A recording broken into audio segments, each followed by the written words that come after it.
Guys எல்லாருக்கும் வணக்கம்.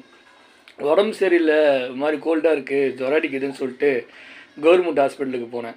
Government ஹாஸ்பிட்டலுக்கு போனவன் நம்ம எம்ப பேர் கரெக்டாக சொன்னாலும் ஓபிசிட்டி எழுதுறவர் அவர் இஷ்டத்துக்கு என்ன பேர் எழுதுறாரோ அதுதான் எழுதுறாரு. அதை கேட்டால் கூட அவங்களுக்கு கோவம் வருது, எதுவுமே பேச முடியல. சரின்னு சொல்லிட்டு அந்த ஓபிசிட்டை எடுத்துக்கிட்டு நம்ம டாக்டர்கிட்ட போனால் டாக்டர்கிட்ட நம்ம ப்ராப்ளத்தெல்லாம் சொன்னால் அவங்க கொடுக்குற மாத்திரை பேராசிட்டமல் இந்தமாரி மாத்திரை தான் கொடுக்குறாங்க. அது ரெகுலராக அதான் கொடுத்துட்ருக்காங்க. அதை வாங்கிட்டு நம்ம போய்ட்டு மாத்திரை கவுண்டரில் போய் வாங்க போனால் மாத்திரை கவுண்டர் டாக்டர் ஸ்லிப் எழுதின ஸ்லிப்பு வாங்கிக்கிறாங்க. டாக்டர் மாத்திரை எழுதின ஸ்லிப்பை வாங்கின்னு அதை பிரகாரம் நம்மக்கிட்ட காலையில் நைட்டு மதியானம் சொல்லிலாம் கொடுக்குறாங்க. கொடுத்து அந்த ஸ்லிப்பை அவங்களே வச்சுக்கிறாங்க.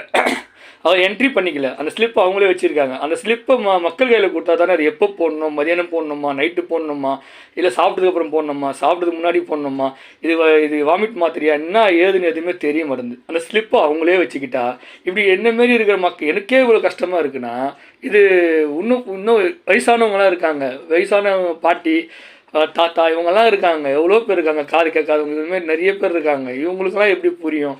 இதுமாதிரி சொல்கிறது எப்படி புரியும்? என்ன புரியும்? என்ன நடக்குது? ஒன்றுமே புரியல. இது இன்னமும் மாறவே இல்லை. இது இன்னும் மாறலை. ஏன் நான் சின்ன பிள்ளையாக இருக்கும்போது இப்படியே தான் போயிட்டுருக்கு. இப்போ வரைக்கும் நான் இப்படி தான் போயிட்டுருக்கு. இன்றைக்கி இவ்வளோ தூரம் இவ்வளோ தூரமும் இப்படி தான் போயிட்டுருக்கு. இதை இன்னும் மாற்றுறதுக்கு இன்னும் யாரும் வரல. இதை மாற்றவும் முடியாது, மாறவும் மாட்டேன்து.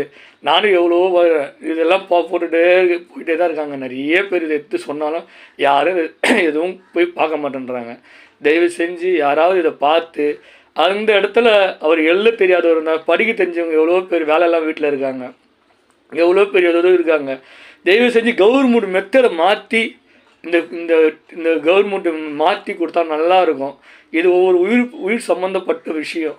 மெடிசன்ஸ்ன்றது மருத்துவம்ன்றது எல்லாம் ஒரு தரமான மருத்துவத்தை கொடுத்தா யார் வந்தாலும் சரி, தரமான மருத்துவத்தை கொடுத்தா என்றென்றும் மக்கள் அவங்க நம்புவாங்க. இது யாருக்கும் புரிய மாட்டேங்குது. எலெக்ஷன் அப்போ கேட்கும்போது மட்டும்தான் எல்லாமே கேட்டு போயிடுறாங்க. எல்லாருமே இப்படி தான் இருக்காங்க, கேட்டுடுறாங்க, சொல்கிறாங்க, யாருமே எதுவுமே செய்கிறதே கிடையாது. அப்படியே அந்த மெத்தட் மூலிமா தான் நடக்குது. ஏன்னா இது அவங்க காலுக்கும் போவது, அவங்கக்கிட்டேயும் போவது, அவங்க எதுவும் சேராது. இதான் உண்மை. மக்களோட நிலைமை இதுதான். இந்த தமிழ்நாட்டோட மக்கள் தலை எழுத்து தலை விதி எல்லாம் இதுதான். இது மாறுமா மாறாதா தெரில கைஸ், நீங்கள் தான் பார்க்கணும். நன்றி, வணக்கம் எல்லாருக்கும்.